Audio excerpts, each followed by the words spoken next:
Kolkata police ने बड़ी चुस्ती दिखाते हुए, बड़ी तेजी दिखाते हुए 1500 किलोमीटर की दूरी कुछ घंटों में तय करके शर्मिष्ठा को गिरफ्तार कर लिया। तालियां बजाऊं? नहीं, यह ताली बजाने वाली बात नहीं है, क्योंकि जिस शर्मिष्ठा ने पैगंबर पर टिप्पणी किया था उसने ही कुछ दिन पहले माफी भी मांग ली थी, वो भी बिना शर्त की माफी मांग ली थी। लेकिन इससे तो इनका धर्म आहत हो गया। एक जो शांति दूत थे, ये सब तो आहत हो गए, गिरफ्तारी की मांग उठने लगी और कोलकाता पुलिस ने भी इस मैटर को बड़ा सीरियस लिया। इनके यहाँ आतंकवादी घटनाएं होती हैं, आगजनी होती है, हिंदुओं के घर जलाए जाते हैं, हिंदुओं के गांव जला दिए जाते हैं, तो इनकी भनक नहीं लगती है।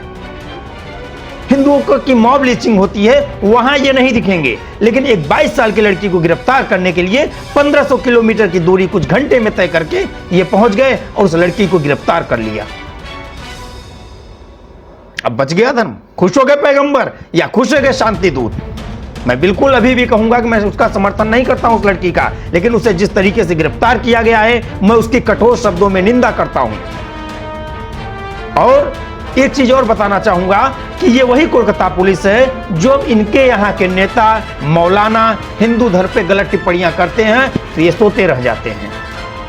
गिरफ्तार करना तो छोड़िए महोदय, निंदा के शब्द भी इनके मुंह से नहीं निकलते हैं। ये दोगलापन है कोलकाता की सरकार का, कोलकाता की पुलिस का। और मुझे कहने में कोई शर्म नहीं है कि कोलकाता पुलिस और कोलकाता सरकार दोगली है। आओ मुझे भी गिरफ्तार करो।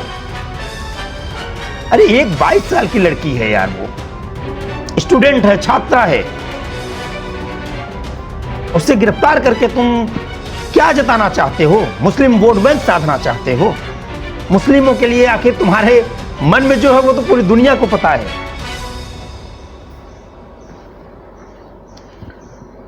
चारों तरफ गूंज रही बस एक चीत्कार, ममता बनर्जी आथू है तेरी सरकार, ममता बनर्जी आथू है तेरी सरकार।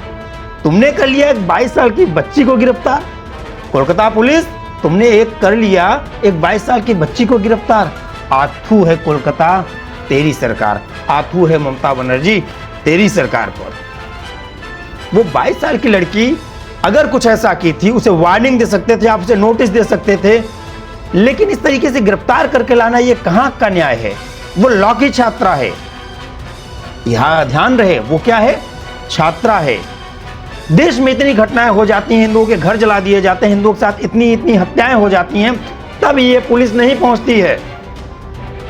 लेकिन उस लड़की को गिरफ्तार करने के लिए सारा तंत्र जुड़ गया। हर इंसान के पाप का घड़ा भरता है और ममता बनर्जी तुम्हारे भी पाप का घड़ा भरेगा। आप मुख्यमंत्री हैं, ठीक है, लेकिन आप अगर एक औरत होते हुए एक लड़की की इज्जत, एक लड़की को इस तरह से गिरफ्तार करवाती हैं तो आप सम्मान के लायक बिल्कुल भी नहीं हैं। और शास्त्र भी कहता है कि जो दूसरे का सम्मान न करे उसका सम्मान मत करो।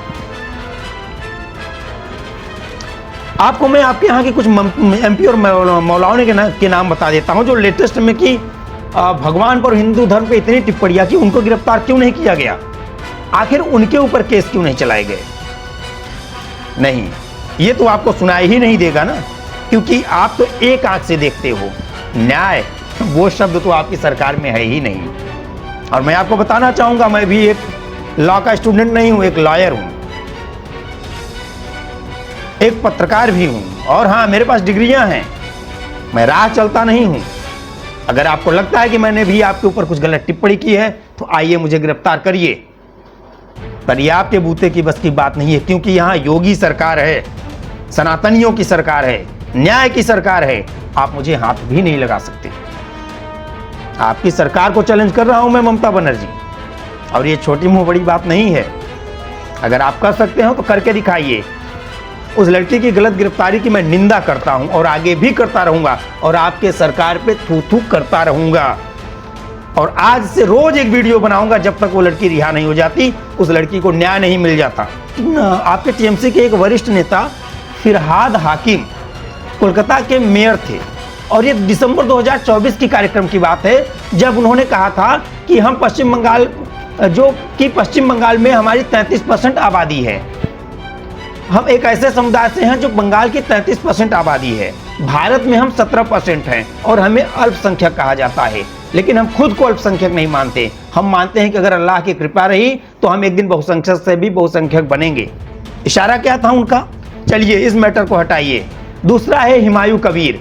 हुमायूं कबीर ने 2024 के लोकसभा चुनाव प्रचार के दौरान कहा था कि अगर वो ये जीतते हैं तो 2 घंटे में हिंदुओं को भागीरथी नदी में फेंक देंगे। आपने उनके साथ क्या किया? तीसरा नाम मैं बता रहा हूं, आपके ही कोलकाता के पूर्व शाही इमाम नूर उर रहमानी बरकती ने 2017 में कहा था कि जो मुसलमान जय श्री राम का नारा लगाते हैं वो हिंजड़े हैं। ये कोई आम इंसान ने नहीं कहा था, शाही इमाम ने यह शब्द यूज किया था। तब आपकी पुलिस कहां गई थी? तब आपने क्या किया था? लेकिन एक 22 साल की बच्ची को गिरफ्तार करने के लिए आप जैसे बहुत बड़ा वो हो गया। करने में खुश लगे रहो, करो खुश। क्या सत्ता रहेगी ना, लेकिन न्याय नहीं है। और जिस राज्य में न्याय नहीं होता, एक ना एक दिन उसका सर्वनाश होता है, और आपका भी होगा। मैं आपसे अभी भी कहूंगा, बंगाल की सरकार से, बंगाल की पुलिस से यही निवेदन करूंगा कि बिना शर्त उस लड़की को तुरंत छोड़ा जाए, क्योंकि वो माफी मांग चुकी है।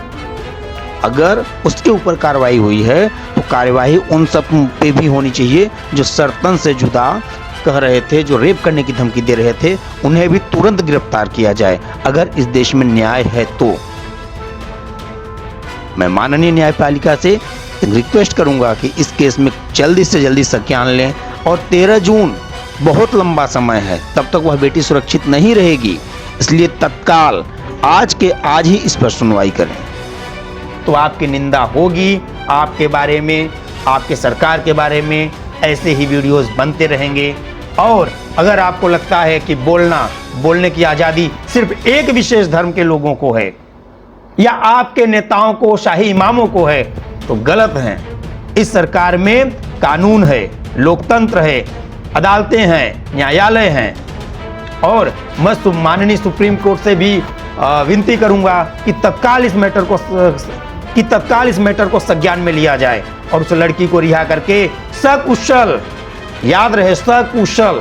मुझे बंगाल पुलिस पर, बंगाल सरकार पर बिल्कुल भरोसा नहीं है, इसलिए मैं प्रार्थना करूंगा कि सकुशल उसको उसके परिवार तक पहुंचाया जाए।